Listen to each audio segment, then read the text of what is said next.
Europe 1, au cœur de l'histoire. Franck Ferrand. Franck Ferrand nous emmène en Espagne pour bien commencer cette semaine. Hola Franck. Hola Anissa, bonjour à tous. Nous partons en effet pour l'Espagne du siècle d'or. Nous allons précisément en Castille. D'ailleurs, nous visiterons tout à l'heure la somptueuse Tolède et nous serons en compagnie de Vanessa Zah.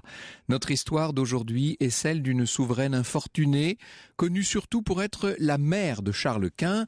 On l'appelle Jeanne la Folle. Eh ben, joli surnom. Votre invité cet après-midi, c'est Claude-Henri Dubord. Il est auteur d'un volume intitulé Les Rois Fous. Et oui, ils ont été nombreux, de Georges III d'Angleterre à Louis II de Bavière, en passant par Marie de Portugal. Nous-mêmes, en France, avons subi pendant 3 décennies le règne d'un roi dérangé mentalement, Charles VI.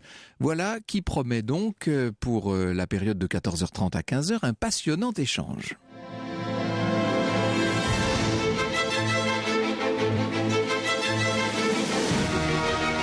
Europe 1, 14h, 15h30. Au cœur de l'histoire. Franck Ferrand.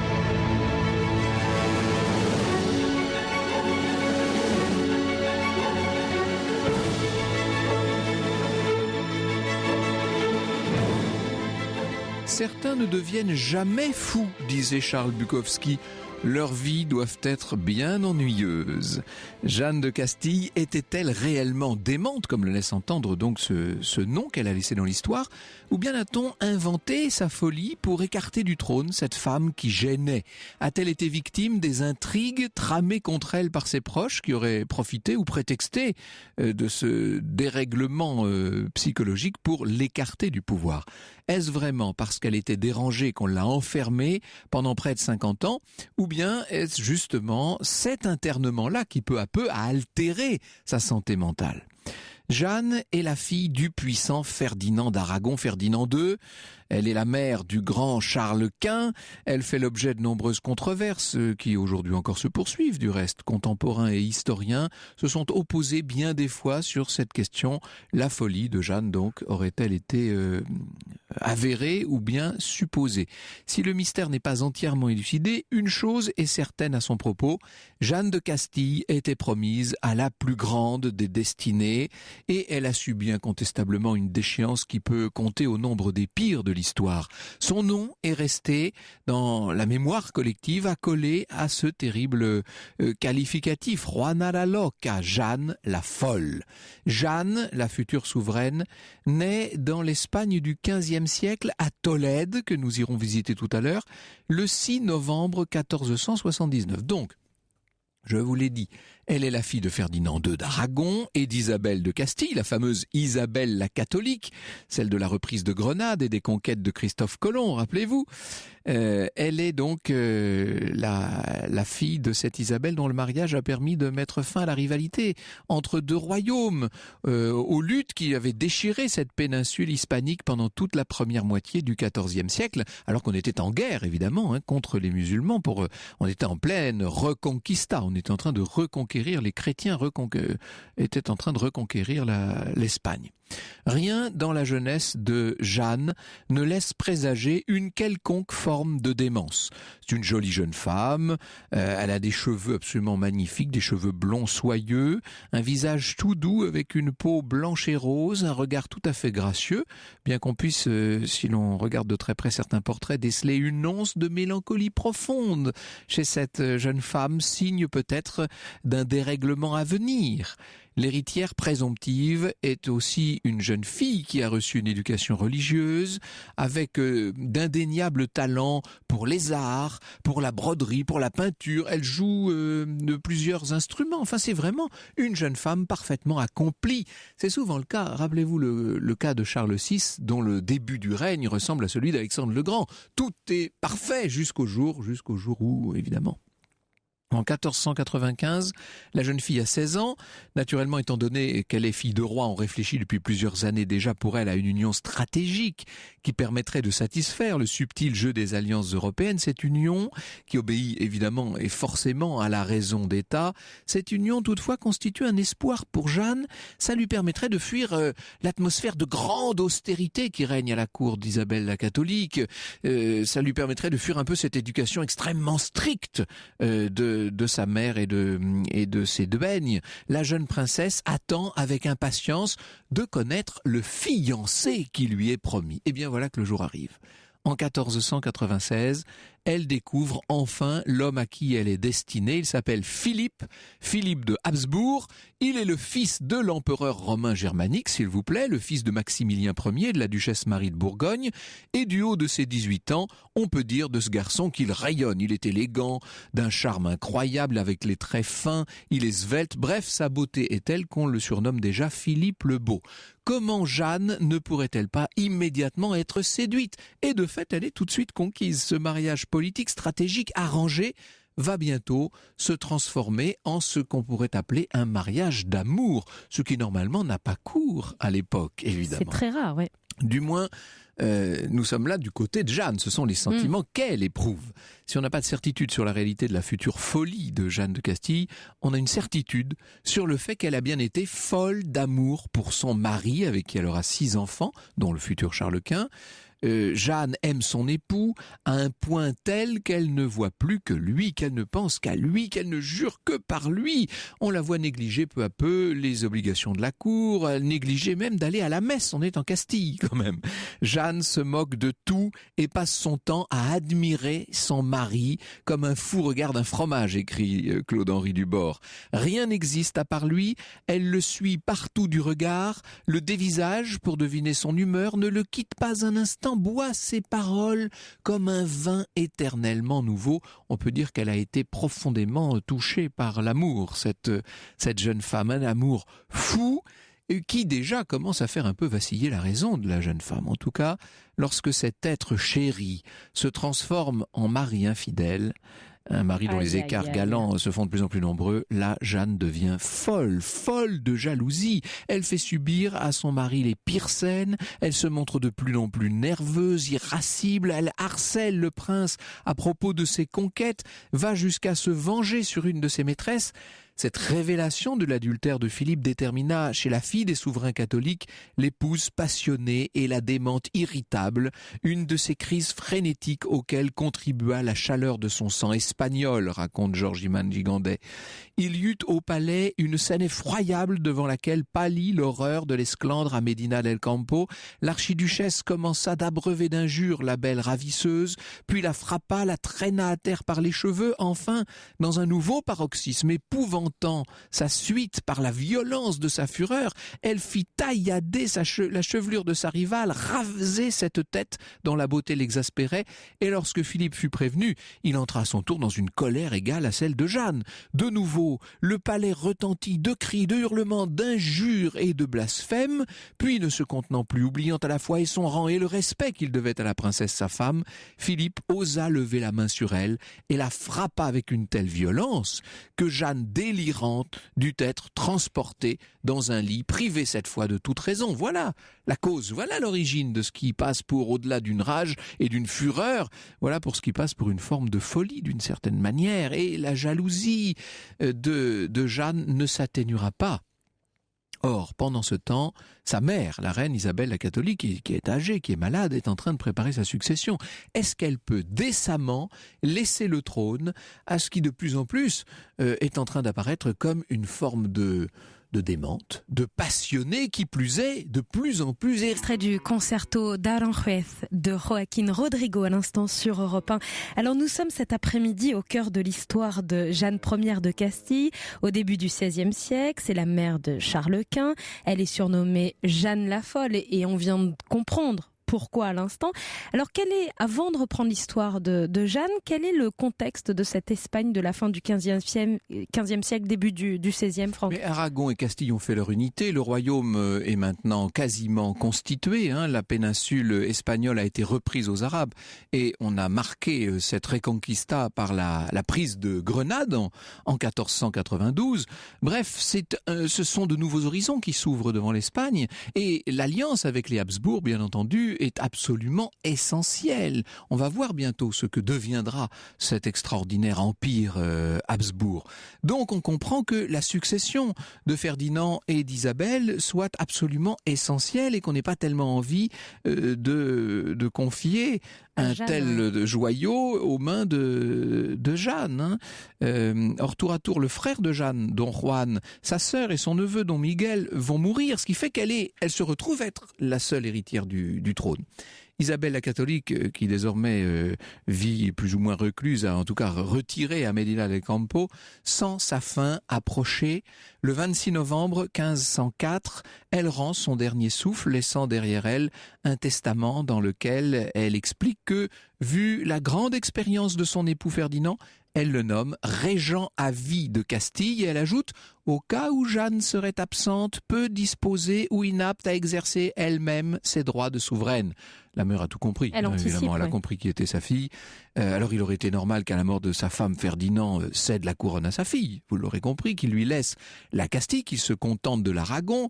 Mais étant donné donc les inquiétudes qu'a exprimées Isabelle dans son testament, il déclare au grand du royaume, de manière assez subtile et ambiguë, je le cite, qu'il a ôté la couronne de Castille de sa tête pour la placer sur celle de sa fille, mais qu'il continuera de gouverner comme lieutenant et régent à vie. Or, quelques jours plus tard seulement, Ferdinand d'Aragon et Philippe le Beau, donc l'époux de Jeanne, signent un compromis qui exclut purement et simplement Jeanne du pouvoir.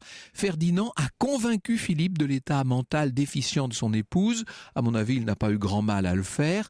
L'esprit de Jeanne serait gravement altéré. Elle souffrirait, je cite, d'une maladie que des considérations de décence et de dignité empêchent d'indiquer clairement. Coup de théâtre, 2 mois seulement après le début de son règne, le 25 septembre 1506, Philippe le Beau meurt subitement, peut-être du fait d'un empoisonnement d'ailleurs, l'hypothèse d'une fièvre typhoïde a aussi été évoquée. La mort subite de cet époux tant aimé, pour Jeanne, est un choc immense. Or, je n'ai pas besoin de vous préciser qu'elle est déjà psychologiquement très fragile. Elle n'accepte pas le décès de son mari. Elle est en déni, vous savez. Elle est inconsolable, accablée de douleur. On raconte même qu'elle refuse de se séparer du corps inerte du défunt. On voit ce cas de temps en temps, c'est toujours terrible d'ailleurs.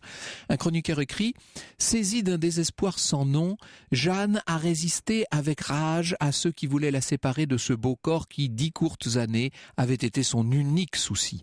Elle l'a dévotement entouré d'un cadre funèbre et elle le promène à travers la Castille, ne roulant que la nuit, ne s'arrêtant qu'à l'aube dans des villages frappés de stupeur, puis le cadavre exposé, s'enfermant dans quelques lieux clos en disant qu'une épouse qui a perdu son mari, soleil de sa vie, ne doit plus voir la lumière du jour. Alors, est-ce que c'est vrai tout ça ou est-ce qu'on en a rajouté? Toujours est-il que Jeanne finit par être séparée de force du corps de son époux mort lorsque ce dernier est déposé au couvent de Santa Clara et que le père de Jeanne, Ferdinand, l'a fait de son côté interner purement et simplement à Tordesillas.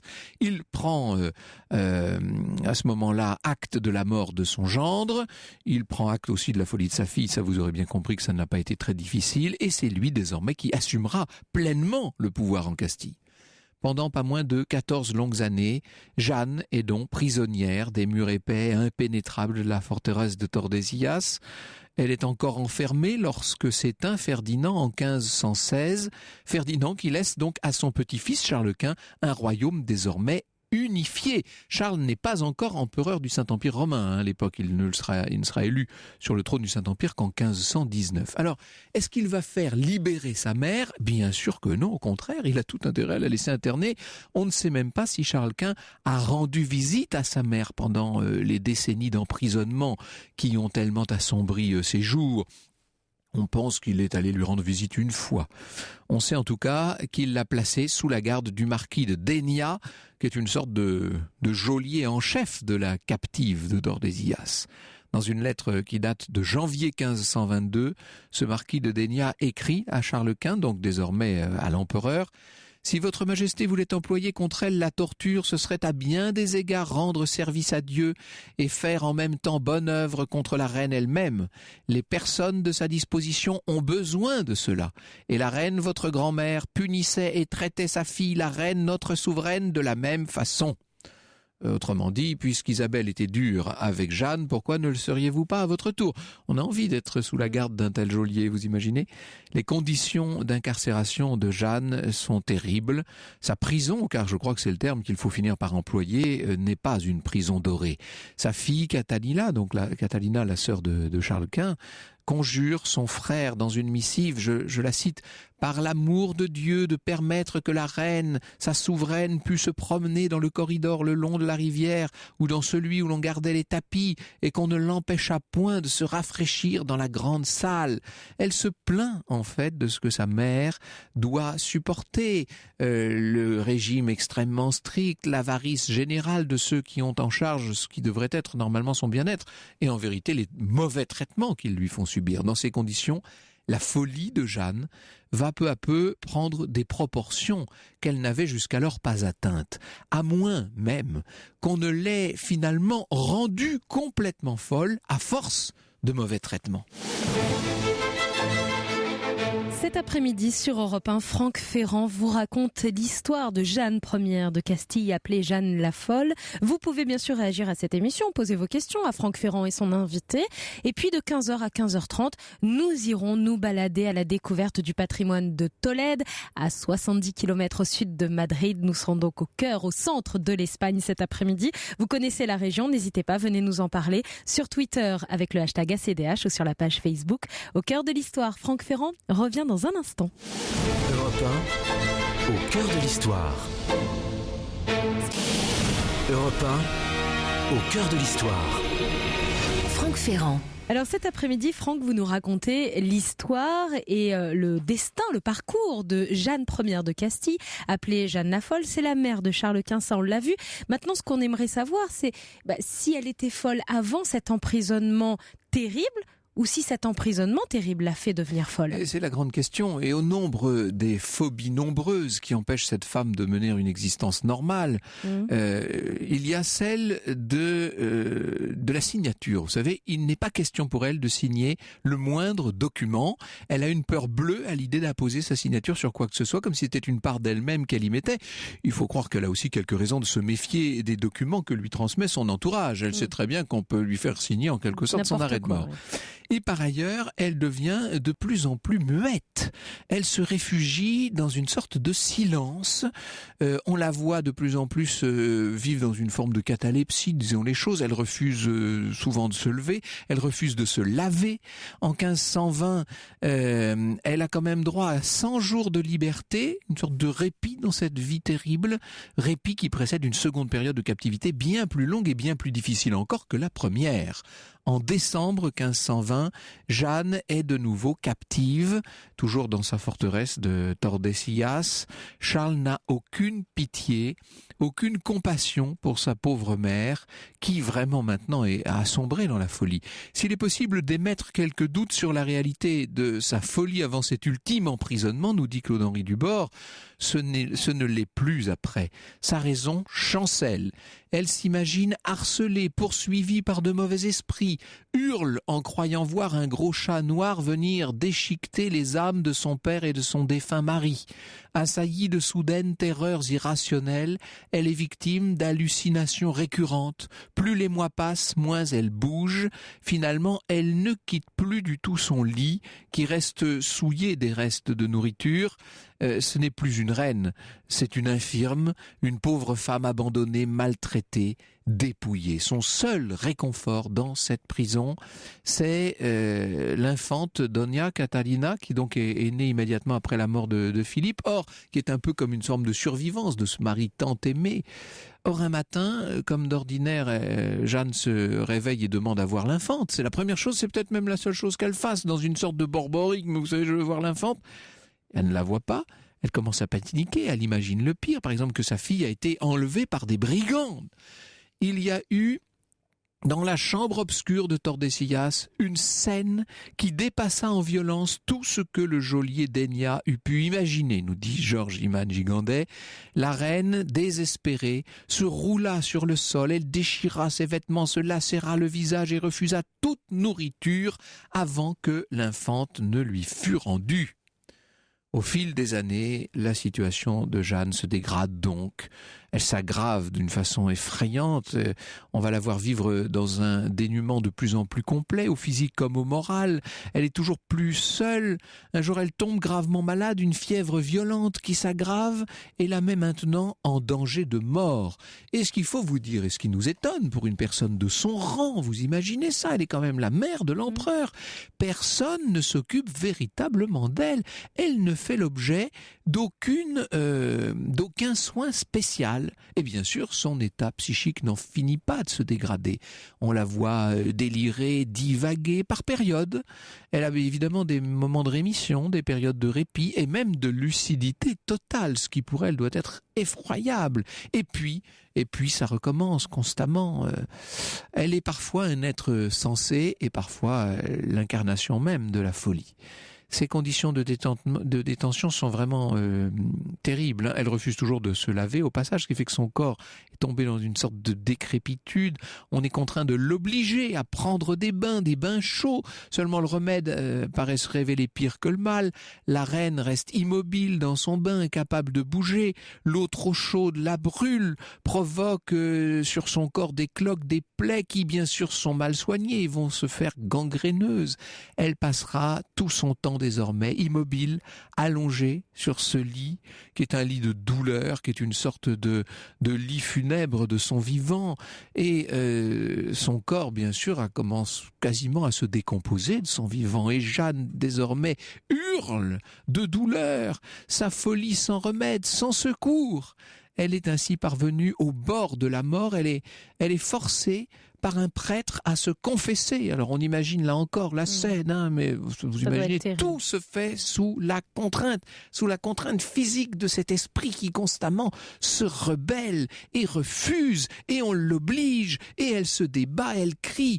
Le 11 avril 1555, à l'aube, après presque un demi-siècle de cette lamentable captivité, l'infortunée souveraine va rendre son dernier souffle et son âme tourmentée. On serait presque soulagé d'avoir à évoquer cette mort. Bonjour Claude-Henri Dubord. Bonjour François. Nous allons avec vous revenir sur le sort de la pauvre Jeanne de Castille et puis après cela, évidemment, nous évoquerons un certain nombre d'autres souverains plus ou moins dérangés mentalement. Au cœur de l'histoire. Sur Europe 1. Europe 1, au cœur de l'histoire. Franck Frémidi sur Europe 1, nous sommes au cœur de l'histoire de Jeanne Ier de Castille. Jeanne la Folle, c'était son surnom. C'était aussi la mère de Charles Quint. Et nous allons plus loin dans cette histoire où la folie a régné avec Claude-Henri Dubord. Il est historien et il est l'auteur des Rois fous parus aux éditions du Moment. C'est assez terrible, évidemment, ces histoires de souverains qui perdent la raison et que les circonstances, évidemment, maintiennent néanmoins sur le trône. Nous avons vécu ça en France avec le roi Charles VI pendant des décennies, bien sûr. Dans le cas de Jeanne la Folle, c'est un petit peu moins vrai puisque on s'est arrangé pour l'écarter du pouvoir, en fait. Elle n'en est pas moins restée reine. Ce qui m'a beaucoup intéressé en étudiant ces cas pathologiques de quelques rois et souverains et souveraines fous, c'était de montrer que, au-delà des circonstances historiques et de folie avérée, pour des pathologies souvent très différentes, cela n'a en rien mis en péril la fiabilité de l'institution monarchique. Ça, c'est vrai, oui. Première chose. Personne ne remet en cause la monarchie. C'est très étonnant d'ailleurs. C'est-à-dire, si nous prenons le cas du roi de France, donc Charles VI. Charles VI, il sera, durant tout son règne, adulé par ses sujets, alors que le duc d'Orléans sera détesté. Si nous prenons le cas de Georges III, qui a été profondément aimé et par nous en parlerons tout à l'heure en détail, oui, bien sûr. Oui. Il détestait le futur Georges IV, donc qui n'était pas tout à fait saint d'esprit non plus d'ailleurs. Qui n'était pas tout à fait saint d'esprit, non. Et il fut vraiment adoré par son peuple, d'abord pour des raisons parfois qui nous font sourire. Il était fidèle à sa femme, ce qui était très étrange pour un roi d'Angleterre. Il était très pieux, ce qui était très apprécié par le peuple. Il était fidèle, fiable, honnête. Et sa folie n'a joué aucune espèce de rôle. Alors nous viendrons tout à l'heure, bien sûr, nous parlerons de ces rois. Hein. Dans le cas de la reine de Castille, pour l'instant, oui, voilà, différent. Parlons de cette Jeanne. D'abord, était-elle véritablement folle? Ça, c'est une question qui se pose. Je pense qu'elle était disposée à l'être. Ce qui, au fond, fait des rois des êtres disposés à être fous ou de pas l'être, c'est déjà leur naissance. On les prépare la plupart du temps au métier de roi, parfois certains mieux que d'autres, et donc ils sont prévenus. Ils sont prévenus de l'écrasante charge qui les attend, de la responsabilité énorme qui va les écraser. C'est de leur sujet et de la prospérité du pays. Ça doit être un facteur d'affaiblissement psychologique, forcément. C'est-à-dire qu'on voit cette responsabilité à laquelle il n'y a quasiment pas moyen d'échapper, déjà. Hein. Pensez à ce que vous feriez si, du jour au lendemain... C'est tout le problème de la solitude du pouvoir. Oui, bien sûr. C'est l'intérêt de mon étude. Dans son cas, elle avait quand même en plus une hérédité un peu lourde, disons les choses. Donc... d'un point de vue psychiatrique, l'hérédité, la consanguinité ne rend pas du tout fou. En revanche, c'est le terrain idéal pour le devenir. Et dans la péninsule ibérique, que ce soit donc en Castille, en Espagne ou au Portugal... Oui, il y a eu plus tard Marie de Portugal, 2 siècles plus tard. Les conditions sont plus que favorables pour devenir complètement dingue. Marie de Portugal est elle-même chargée d'une énorme hérédité, et ça développe chez elle surtout une grande fragilité psychologique, qui est le cas aussi de la reine de Jeanne de Castille. Alors cette consanguinité, elle prend pour Jeanne de Castille des proportions phénoménales, il faut le dire. Des proportions phénoménales. Ses cousins, si l'on prend les 2 ou 3 générations précédentes, il n'y a que mariage entre cousins et cousines, et même entre oncles et nièces. Enfin, oui, d'accord. Oui. Donc là où le commun a 16 grands-parents ou arrière-grands-parents, ils n'en ont que 8, la moitié. Oui, donc, ces mélanges de consanguinité sont énormes. Ce qui fera d'ailleurs ensuite se verra, n'est-ce pas, la mâchoire prognate de Charles Quint est un signe de... On dit que ça vient des Habsbourg. Ça vient des Habsbourg, mais les Habsbourg n'ont pas non plus réussi de leur côté, parce qu'il y avait déjà des ancêtres communs, à régénérer ce sang qui était déjà un peu épuisé. Alors, dans son cas, il y a donc cette hérédité vraiment peu favorable, à laquelle vient s'ajouter une éducation d'une rigueur presque invraisemblable. Une rigueur abominable, et d'ailleurs elle est étrangement à l'époque déjà élevée en partie par sa mère, ce qui ne se fait pas du tout. Ensuite, cette pauvre princesse, je souris toujours en disant... toutes ces petites jeunes filles qui rêvent d'être princesses, si elles savaient comment certaines d'entre elles ont été traitées, elles rêveraient moins, différemment. Et elle manifeste 2 bizarreries épouvantables pour l'époque. La première n'est pas très pieuse. Donc cette dans l'Espagne très catholique, la Castille très catholique. Cette absence de dévotion dans une Espagne ultra-catholique, dévorée par une dévotion pathologique, non seulement fait un peu tâche, comme on dirait aujourd'hui, mais est un signe déjà presque compris. De déviance. De déviance, sinon de démence. Il faut être fou pour ne pas être dévot. Première chose. Deuxième chose, elle commet cette chose invraisemblable, d'aimer son mari. Alors là, et non seulement d'aimer, parce que ça pouvait arriver, mais là, elle tombe amoureuse à la folie. Amoureuse de son mari. Comme on dit aujourd'hui, raide dingue. Raide dingue, jalouse, possessive, et on la regarde vraiment comme une démente pour cette autre raison-là. Et il faut dire que lui a un comportement qui ne va pas aider, puisque ses infidélités vont avoir tendance à... Et elle les surprend, non pas la main dans le sac, mais plutôt la main dans le vertugadin. Et ça fait un drame terrible, comme vous l'avez dit tout à l'heure. Et pour le coup, elle manifeste alors déjà des symptômes d'atteinte psychique. Elle devient taciturne, muette. Entre 2 crises de jalousie. Entre 2 crises de jalousie. Et elle n'a par ailleurs pas de disposition naturelle à l'exercice du pouvoir. Ça ne l'intéresse pas vraiment. C'est la raison pour laquelle elle refuse de signer quelque document que ce soit. Mais les conditions sont en place. Elles se mettent doucement en place.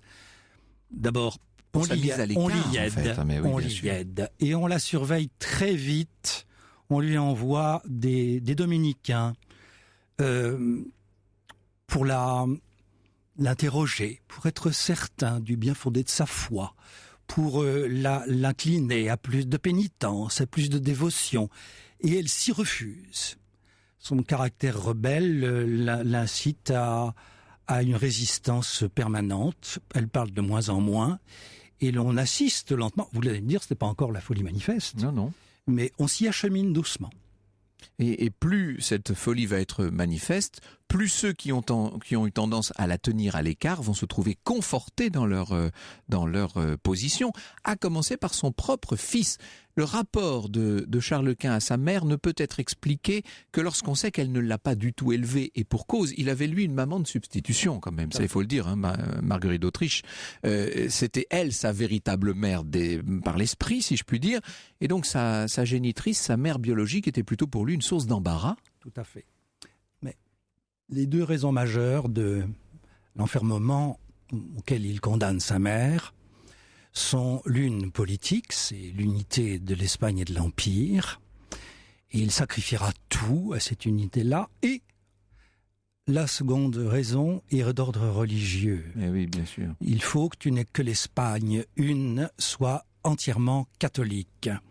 Et donc, pour le coup, sa mère gêne. Elle gêne terriblement, et je pense souvent que cet acharnement dont elle a été victime de la part de son fils qu'elle aime, ce qui est terrible, aura été complètement vain de la part de Charles Quint, dont je rappelle qu'il va lui-même abandonner le pouvoir, il va abdiquer. Il va laisser la couronne du Saint-Empire à son frère et la couronne d'Espagne à son fils. En constatant que les provinces de Flandre ne font plus partie de la couronne d'une part, et deuxièmement que l'unité de l'Espagne très catholique est mise à mal, sinon à bas, en raison de la présence sur le territoire national, de protestants qui maintenant prospèrent. Oui, donc en fait, l'acharnement, ou ce qui semble être l'acharnement de Charles Quint à l'égard de sa pauvre mère, a été totalement inutile. Et ne se justifie en rien.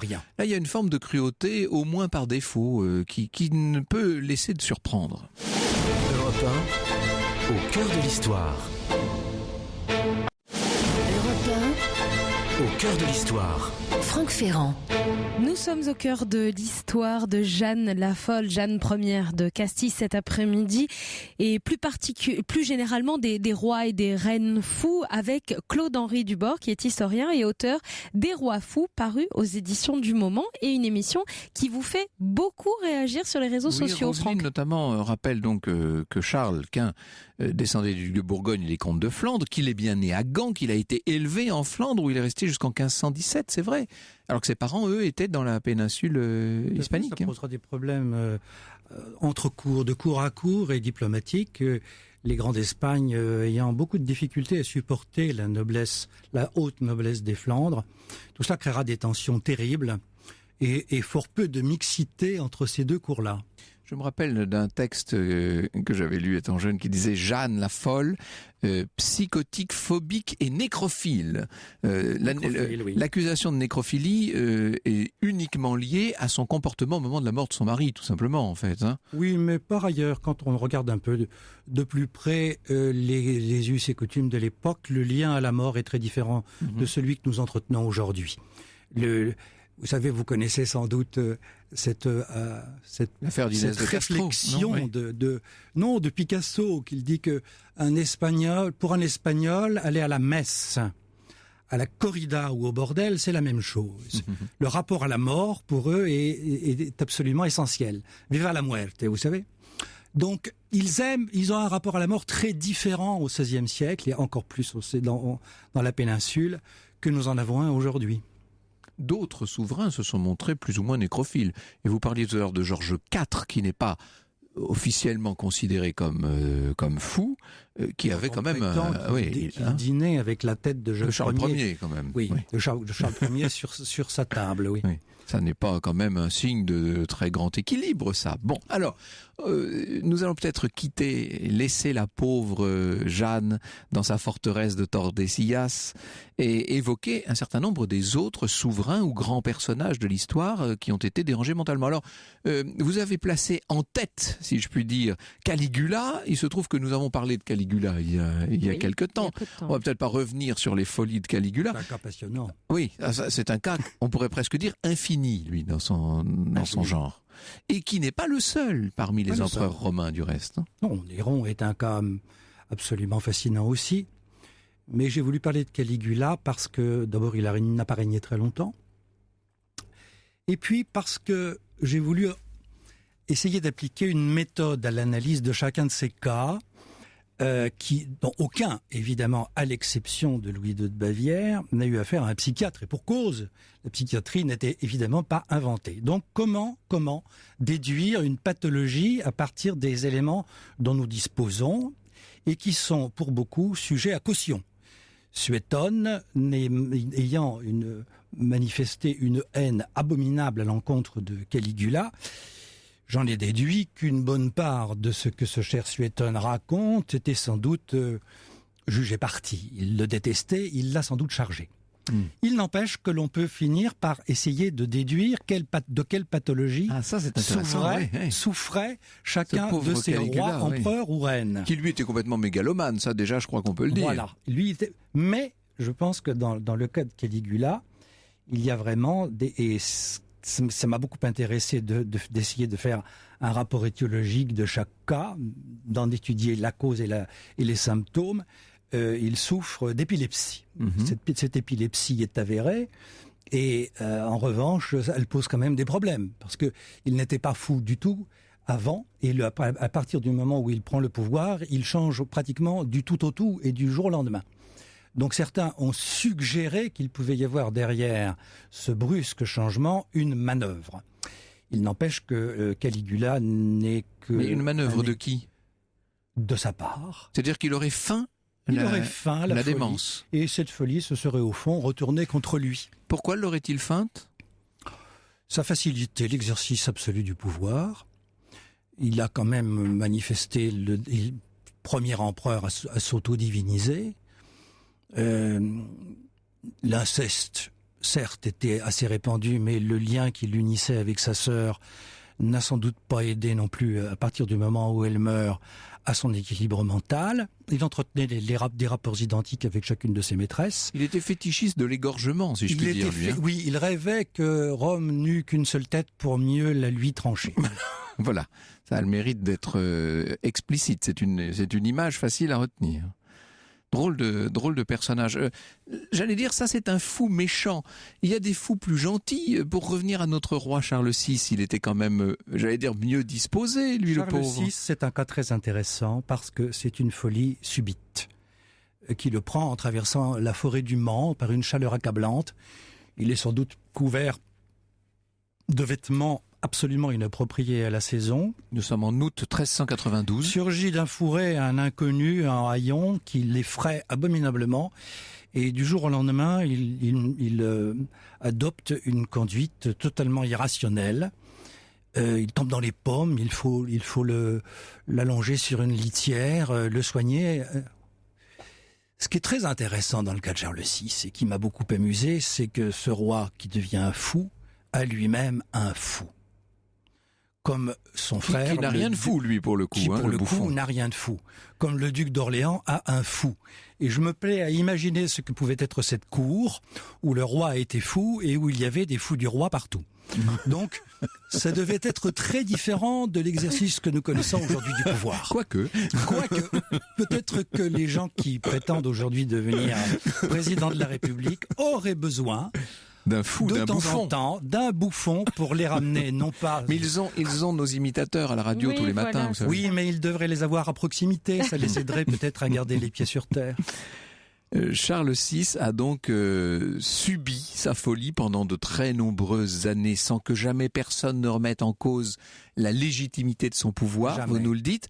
C'est un tout petit peu différent dans le cas du roi Georges III d'Angleterre quand même. Georges III, pour le coup, nous savons pourquoi il est devenu fou. Il souffrait de porphyrie, d'absorption à l'époque souvent massive de métaux lourds et d'arsenic dans les potions que l'on ingérait. Nous savons par exemple que la cyclothymie de Beethoven a les mêmes causes.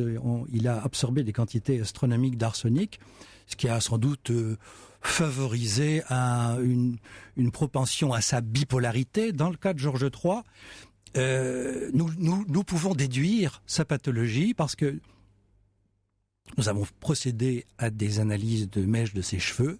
Nous savons qu'il souffrait de maux abdominaux absolument terribles, et ce sont des causes objectives de la porphyrie. Ça l'a amené à quel comportement? Quels étaient ces actes de démence? Ça a amené des comportements, pour le coup, avérés. J'ai découvert ce que, pour le coup, personne n'avait non plus découvert, que dans les mémoires du chevalier Déon, qui était un ami de la reine et du roi, il y avait des relations... Envoyé de Louis XV à l'époque à la cour d'Angleterre. Ambassadeur plénipotentiaire de France, il y avait des relations tout à fait intéressantes sur la jalousie chronique du roi, ces crises de colère liées à cette jalousie extrêmement captative, et puis des demandes, pour le coup, très étranges, au sein d'une logorrhée chronique épouvantable. Il pouvait parler 24 à 36 heures de suite sans s'arrêter. Oui. Donc, ça devait être étrange. C'était épuisant pour l'entourage, ça. Il a planté des côtes de bœuf dans l'espoir de voir pousser des arbres à viande. Ah oui. Exigeait de son ministre Pitt qu'il refasse son discours du trône, pour la simple raison que le ministre avait négligé d'y parler des cygnes qui nageaient sur le lac de Buckingham. D'infantilisme, là, à ce moment-là, non? Oui, mais il est gentil. Et malgré ces crises de folie, qui par ailleurs seront soignées par un précurseur en psychiatrie, je note en passant qu'à l'époque, les déments étaient extrêmement maltraités, et que pour la première fois, un médecin de génie va les occuper, leur fournir de l'exercice au grand air, sans les violenter, et bénéficieront, entre autres, de ces services aussi la reine Marie de Portugal. C'est à la suite de ces bons traitements, son état s'améliore, mais très provisoirement, et à partir de 1802, il sombrera, et 1810 la dernière fois, dans une folie irrémédiable. Vous avez parlé de la reine Marie de Portugal, nous allons y venir dans un instant, c'est de la période juste précédente, et puis on parlera aussi d'un empereur de Chine, complètement fou. Au cœur de l'histoire, sur Europe 1. Europe 1, au cœur de l'histoire.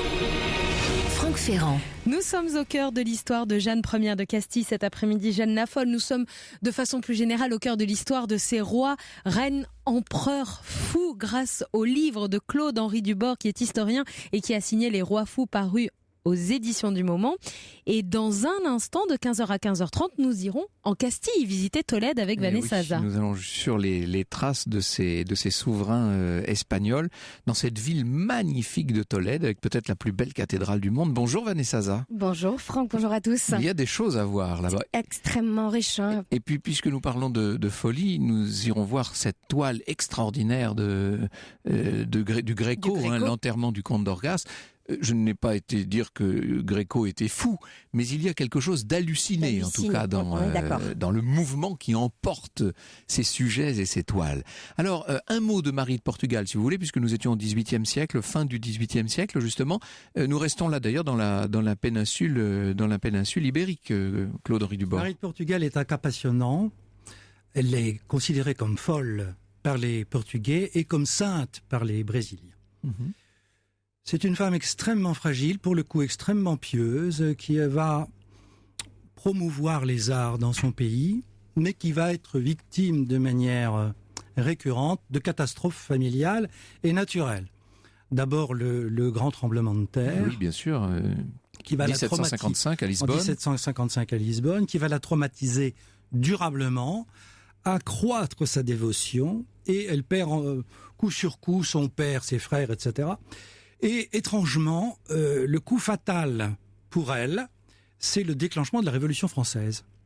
l'idée que son lointain cousin Louis XVI soit la victime de hordes de païens profanateurs qui finiront par avoir raison de la famille royale et de la tête de son cousin, la rend pour le coup complètement folle. Elle est traumatisée et elle est victime d'hallucinations permanentes. Elle hurle, elle a des exigences alimentaires délirantes, elle veut manger des ragoûts d'huîtres, etc.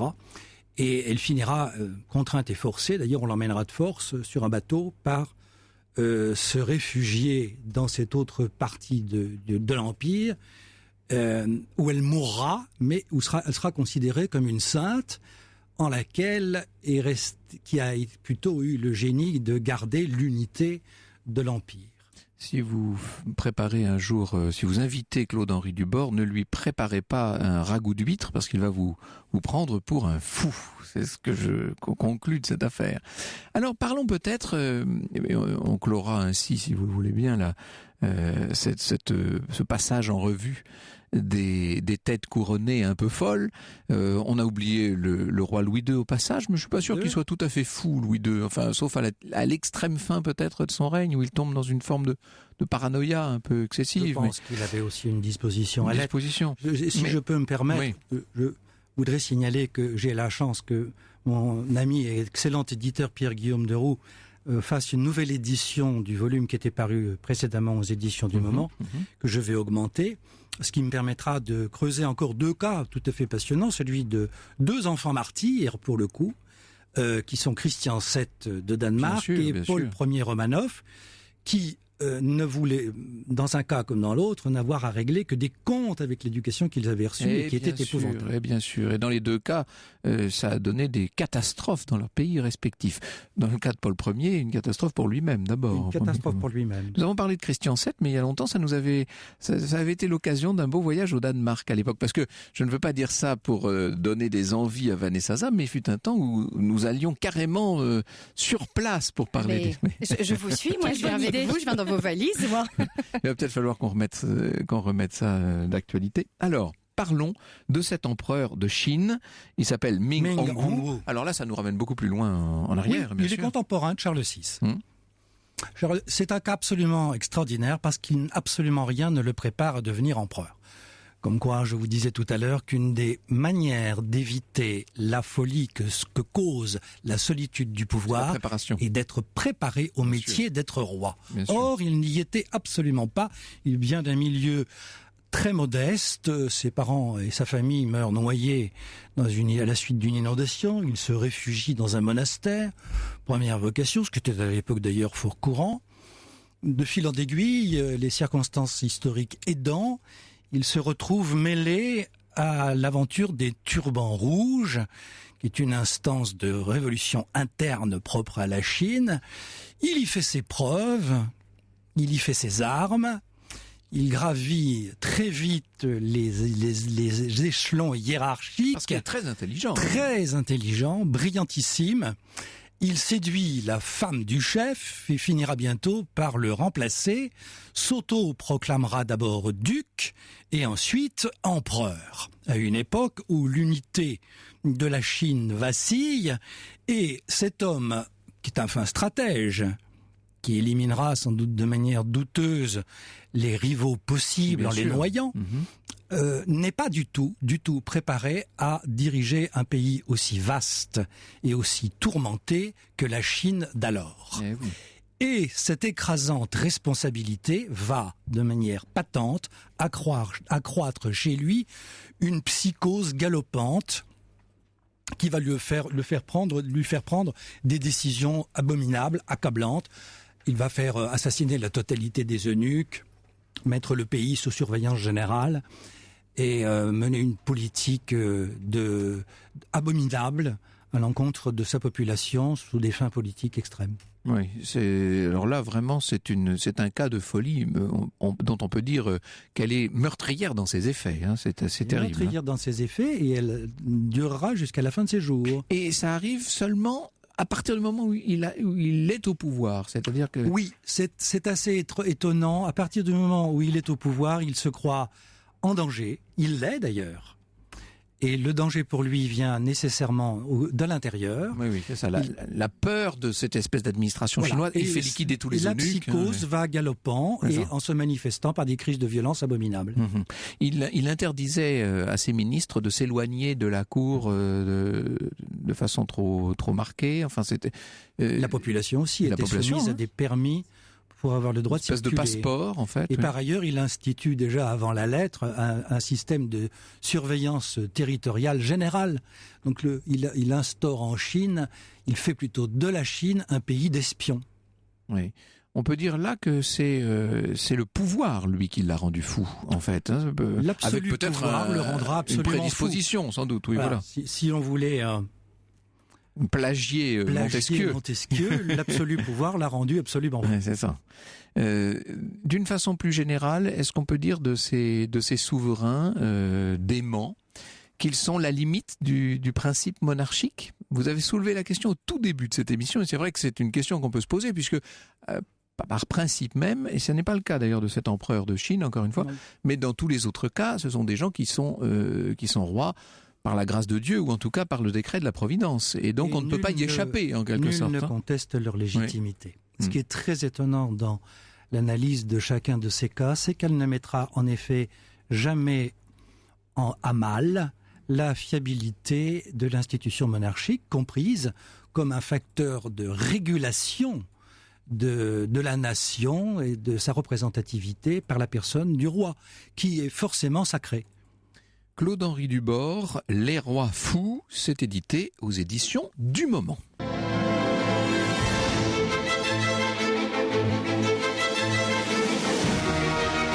Europe 1, 14h, 15h30. Au cœur de l'histoire, Franck Ferrand. Cet après-midi, jusqu'à 15h30, la Ferrand Mobile a pris la direction de l'Espagne, à 70 km au sud-ouest de Madrid. Nous sommes à Tolède, en Castille, pour découvrir cette ville, son patrimoine et puis bien sûr ses spécialités. Alors d'ailleurs, vous êtes nombreux à réagir. Si vous nous écoutez en Espagne, c'est possible sur europe1.fr. Si vous connaissez la région, peut-être que vous êtes originaire de Castille, venez nous en parler sur les réseaux sociaux. Twitter avec le hashtag ACDH et la page Facebook Au cœur de l'histoire. On attend vos messages.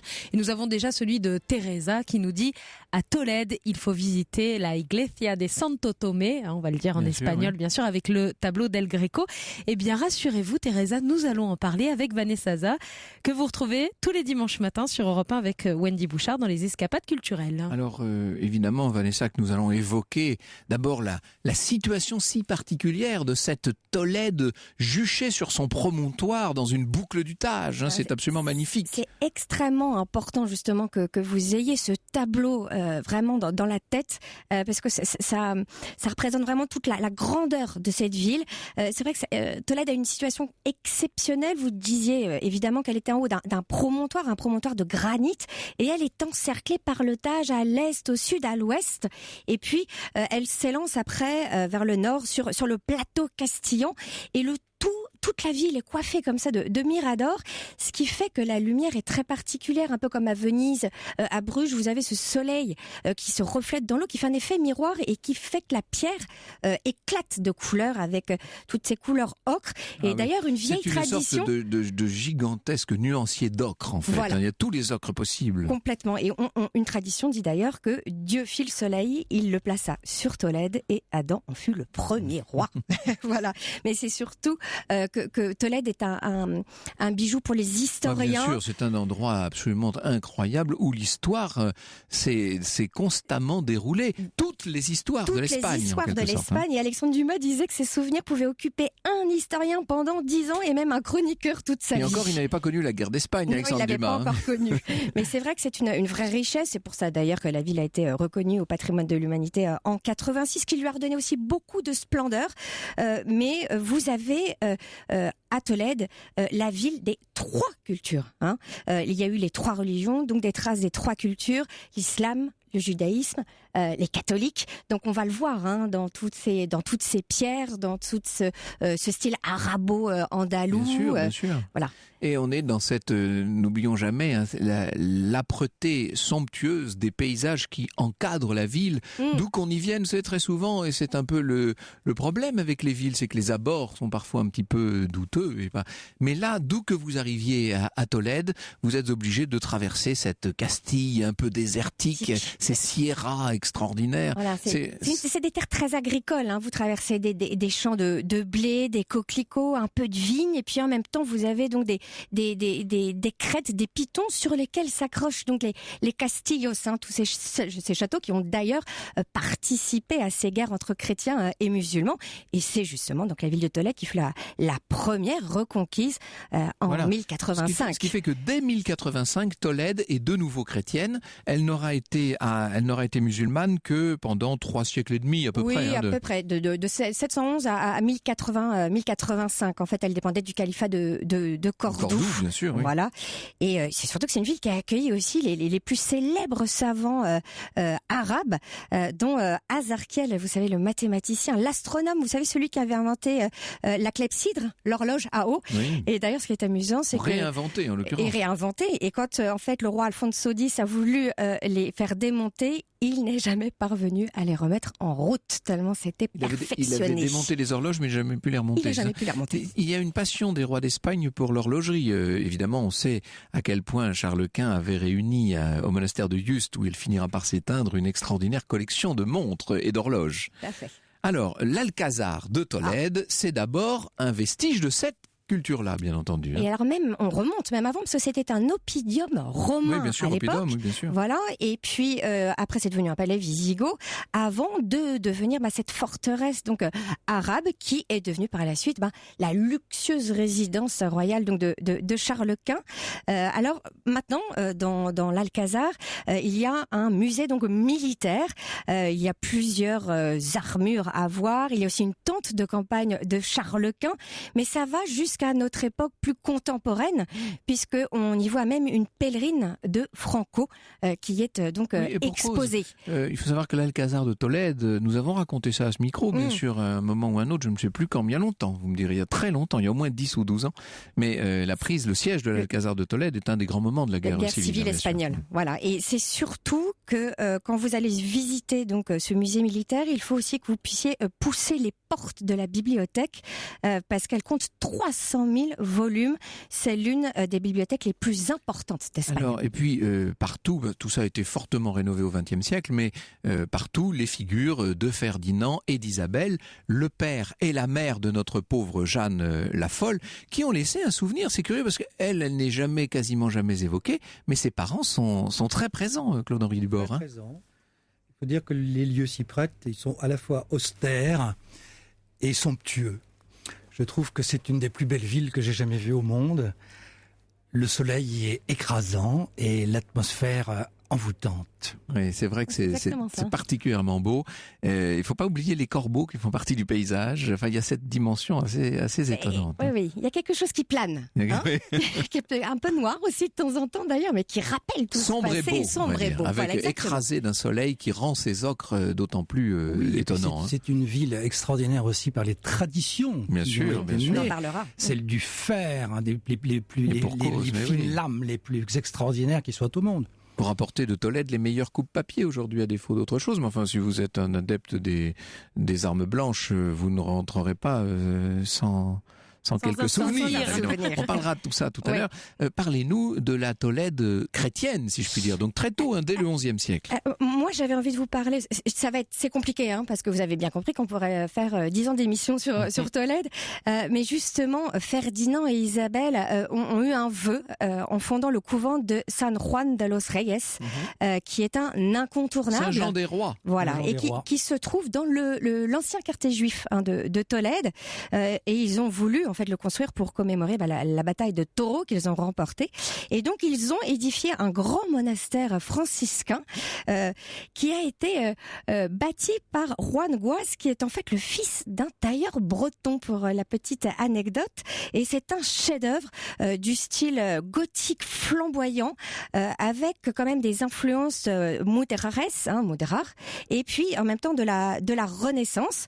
Et en revanche, vous avez quand même une patte chrétienne, avec sur la façade, toutes les chaînes des chrétiens libérés donc des morts. Alors le coup de cœur dans ce monastère, c'est évidemment le cloître, avec ses baies ogivales qui sont toutes ornementées, on dirait de la dentelle de pierre, vraiment. C'est d'une finesse, et avec un jardin très touffu qui sent la fleur d'oranger. Les jardins sont odorants, on est déjà aux portes de l'Andalousie. On est aux portes de l'Andalousie complètement. Et alors vous avez des gargouilles insolites, donc levez les yeux, regardez, observez, prenez vos appareils photo. Il y a des animaux aussi bien familiers comme des chats ou des aigles, mais des animaux monstrueux, et puis aussi des personnages donc populaires. Voilà. Alors c'est bien à Tolède qu'est née notre Jeanne la Folle. Jeanne la Folle. Jeanne la Folle est née là. Voilà. Ce qui est absolument fascinant, si je peux me permettre une seconde, c'est d'établir par exemple un lien entre Tolède et Palerme. Ce sont pour moi deux villes absolument extraordinaires, pour une raison de mixité historique religieuse. Et ce sont les seuls endroits en Europe où on a pu voir la réussite que peut donner le mélange des influences juives, islamiques et chrétiennes, pour le plus grand bonheur non seulement de la culture ambiante, mais de l'architecture. Europe 1, au cœur de l'histoire. Europe Au cœur de l'histoire. 1, Franck Ferrand.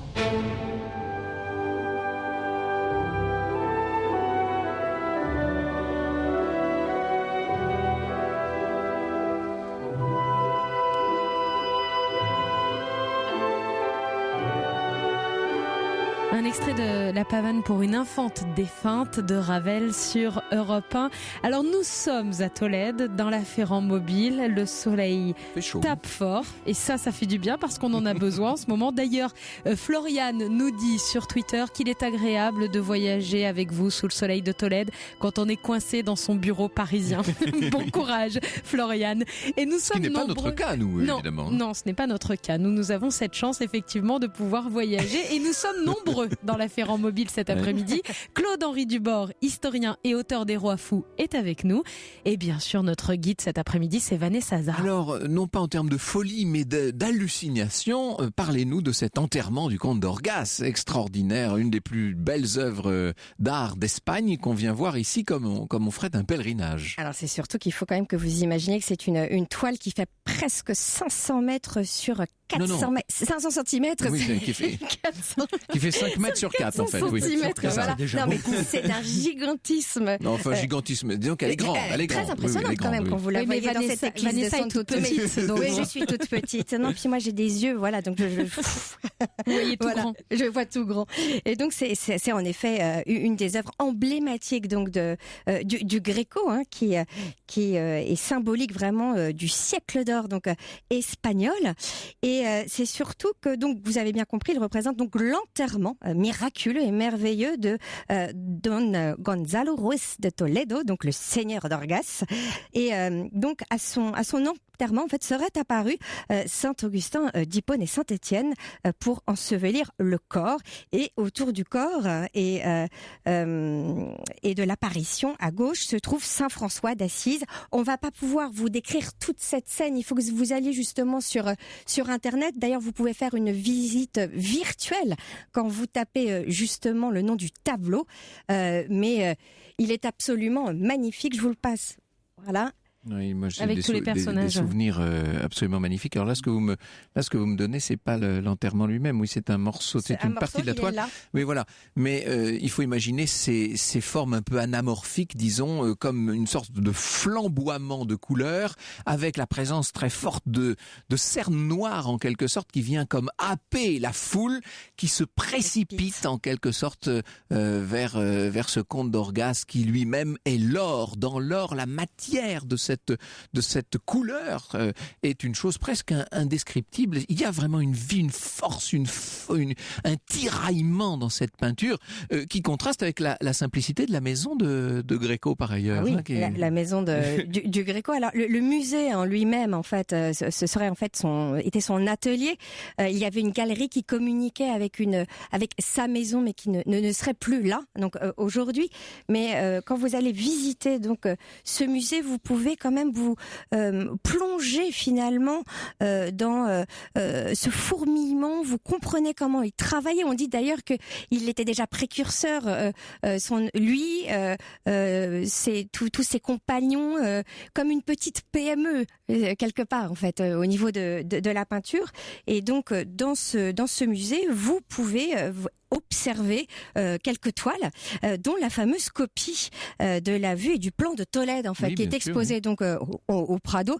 D'ailleurs, le Gréco s'est amusé à y glisser son fils.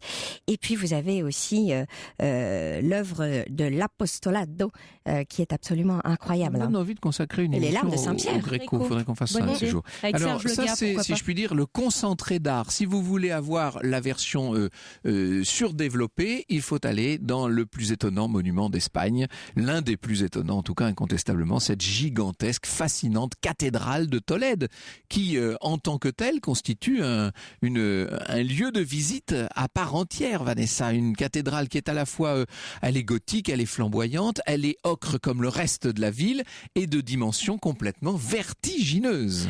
C'est vrai que c'est vertigineux quand vous arrivez, que vous pénétrez dans cette nef qui est absolument incroyable. Vous avez l'impression de dérouler comme ça un tapis. Mais c'est surtout que même avant même de rentrer, quand vous voyez donc cette tour clocher, alors qui ne se visite pas, elle est extrêmement haute puisqu'elle fait quand même 116 mètres. Donc je ne sais pas si vous pouvez imaginer la vue qu'on aurait si on pouvait donc y pénétrer. Et dans le chœur, il y a une grille qui est assez spectaculaire. Oui, extraordinaire. Elle a demandé quand même 7 ans de travail. Alors l'artisan en question malheureusement a dépassé les délais. Il n'a pas été payé en fait jusqu'au bout. Il aurait dû la finir avant. Et cet artisan d'ailleurs est décédé dans la misère. Une richesse culturelle absolument unique. Les fauteuils. Et puis tout ça servant, si je puis dire, d'écrin à une des plus impressionnantes collections de tableaux qui soit. Il faut aller à la sacristie. Il faut voir tous les vêtements sacerdotaux d'une richesse hallucinante. Et puis bien sûr, alors là des Rubens, des Goya, des Velázquez. Des Raphaël et des Goya, et une vingtaine aussi de Gréco. Des Van Dyck, et puis Gréco, bien sûr, qui est un peu l'enfant du pays. Mais les peintres se vengent très bien. Je vous signale que si cette pauvre Jeanne a été vengée par quelqu'un, c'est par le Titien lui-même. Puisque Charles Quint a voulu mourir devant, souvenez-vous, la Vierge qu'avait peint le Titien, qui l'a représentée dans le tableau lui-même, mais en lui déniant le droit de regarder la Vierge. Au cœur de l'histoire.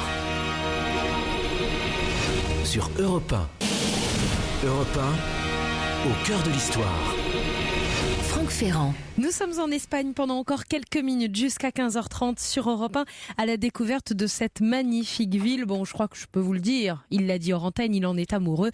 Franck Ferrand adore Tolède et nous vous faisons découvrir cette ville au sud de Madrid avec Claude-Henri Dubord et Vanessa Zah, notre guide. Il faut dire, Vanessa, que ce n'est pas seulement un musée, parce que là, nous évoquons depuis un certain temps des œuvres capitales et des lieux magiques, l'Alcazar, la cathédrale, le musée Gréco, mais évidemment, c'est une ville qui vit, c'est une ville avec une âme très forte, très forte, bourrée de légendes et de traditions. Des traditions, des légendes, il y en a, j'en ai regardé, il y en a presque une vingtaine.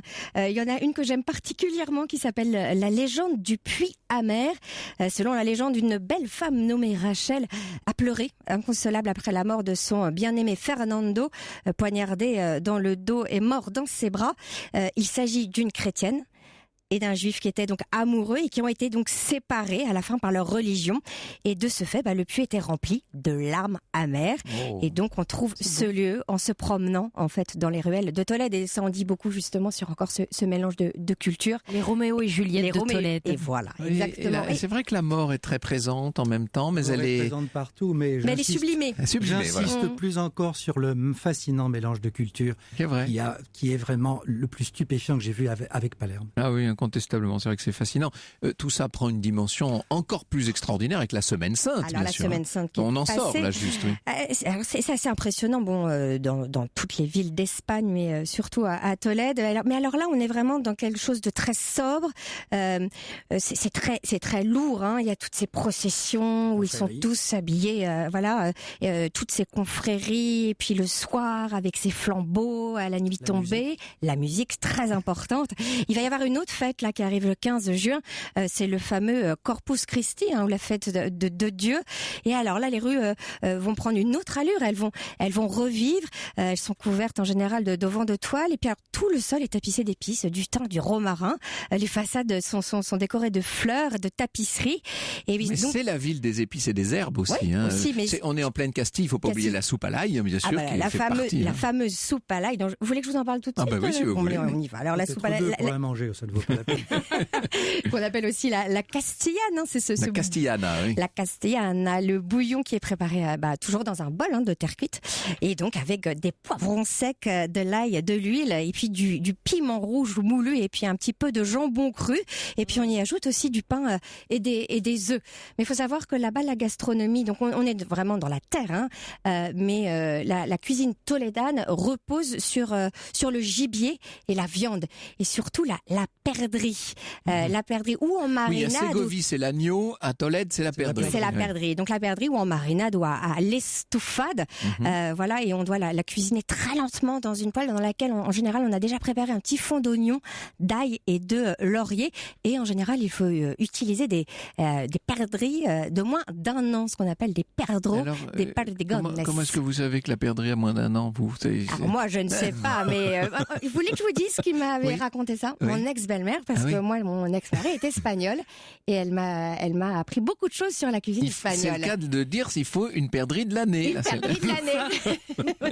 Voilà Vous, le perdreau de l'origine l'année. même de l'expression. Bon, alors toute cette région absolument magnifique, cette région tolédane, est traversée de routes, la route du Lazarillo, la route des Visigoths, la route pour le commerce, la comarca de la Llaja. C'est ça? C'est quoi ça? C'est les routes, la route pour le Sierra de San Vicente. Allez-y, San bref. Vicente. Et puis, celle qui nous intéresse, parce que vous avez choisi celle-ci, la route de Cervantes. Ouais, de Don Quichotte, là, donc on revit, on part sur les pas de Don Quichotte et de son serviteur, Sancho Panza. Vous savez quand même que c'est le livre le plus édité et le plus traduit quand même après la Bible. Et alors, ce qui est intéressant, c'est de partir. De Don Quichotte. De Don Quichotte. Ah bon, écoutez, vous voyez. Ouais, oui. alors là, Je suis on a pas appris persuadé quelque qu'en chose. France, le Don Quichotte ait le même succès que dans d'autres pays. J'ai des finalement. souvenirs d'école, mais Ouais, mais dans tous les on pays, oublie vite. on Il y a oublie aussi. d'excellentes nouvelles traductions. Bon, alors très bien, mais dans tous les pays d'Amérique latine, d'Amérique centrale, et oui, mais même en Asie. Et alors, ce qu'il y a d'intéressant, en fait, c'est que vous pouvez partir. Alors là, moi, je vous conseille, en revanche, de prendre une voiture parce que c'est extrêmement mal desservi. Donc là, il faut pouvoir louer une voiture pour aller donc traverser donc toute cette route. Et là, vous allez vivre entre le mythe et la réalité, puisqu'il y a même des villages donc qui sont évoqués dans le fameux Don Quichotte, dont le fameux El Toboso.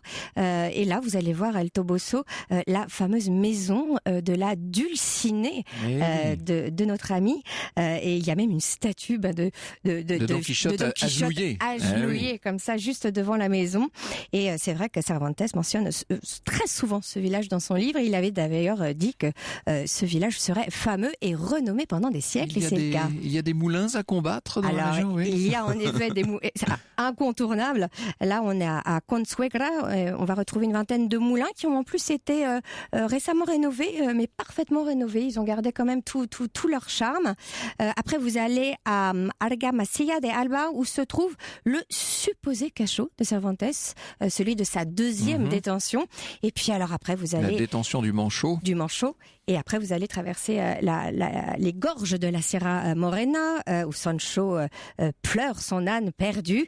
Et puis, vous allez aller jusqu'à la petite ville d'Almagro, où Cervantes a fait jouer certaines de ses comédies. Et d'ailleurs, il existe toujours un petit théâtre à ciel ouvert, comme ça, que vous pouvez regarder. Il est intégré à la vieille place. Vous savez, ces vieilles places traditionnelles espagnoles. Il faut que nous insistions, Vanessa, sur le charme infini de cette Castille. Évidemment que ça ne fait pas partie des régions touristiques réputées. Tout simplement, il n'y a pas la mer, disons les choses. On est en pleine terre. Ça n'a peut-être pas tout à fait les charmes évidents d'une partie de l'Andalousie. C'est moins coté incontestablement que la Costa Brava ou le Pays Basque. Bon. Mais c'est un endroit divin. Il y a du tourisme, évidemment, mais un tourisme raisonnable, si je puis dire. Et vous êtes plongé dans les siècles, dans l'épaisseur des siècles. Si vous aimez l'histoire, si vous aimez les légendes... Les pierres parlent, les pierres. Et si vous avez une sensibilité à cette âme espagnole, c'est là que vous la trouverez, en fait. Et alors, j'irais même plus loin, c'est que quand vous voyagez en Espagne, et d'ailleurs pas que dans la Castille, il faut absolument que vous poussiez les portes des paradores. Vous savez ce que c'est que les paradores? Les grands hôtels de l'époque franquiste. De l'époque franquiste, en fait, c'était une manière de pouvoir sauver les monuments. Et donc, vous avez pour pas cher le moyen de pouvoir dormir dans des hauts lieux du patrimoine. On dort dans des châteaux, tout simplement. On dort dans des châteaux, voilà. D'ailleurs, il y en a un à Tolède. Un parador. Un parador. Et là, vous avez une vue absolument incroyable. Surtout le Piton Rocheux, parce que vous êtes juste en face. Et si j'avais un hôtel et un restaurant à vous recommander, c'est l'Hacienda del Cardenal. Et alors, c'est un lieu absolument exceptionnel. La ferme du Cardinal, quand on dit. Merci pour la traduction, Franck. Et c'est une hacienda... Il est bilingue. Plus que bilingue. Oh là. Une hacienda splendide, donc avec des notes arabo-andalouses, avec des jardins, avec des fontaines, évidemment. Toutes ces odeurs de fleurs viennent vous titiller comme ça les narines. Et il y a un restaurant assez incontournable où vous pouvez goûter du cochon, de lait et de l'agneau au four. Merci avec simplement beaucoup, du Vanessa. petit bois de chêne, et c'est ça qui donne le goût. Avec vous, on y est et on a envie d'y rester.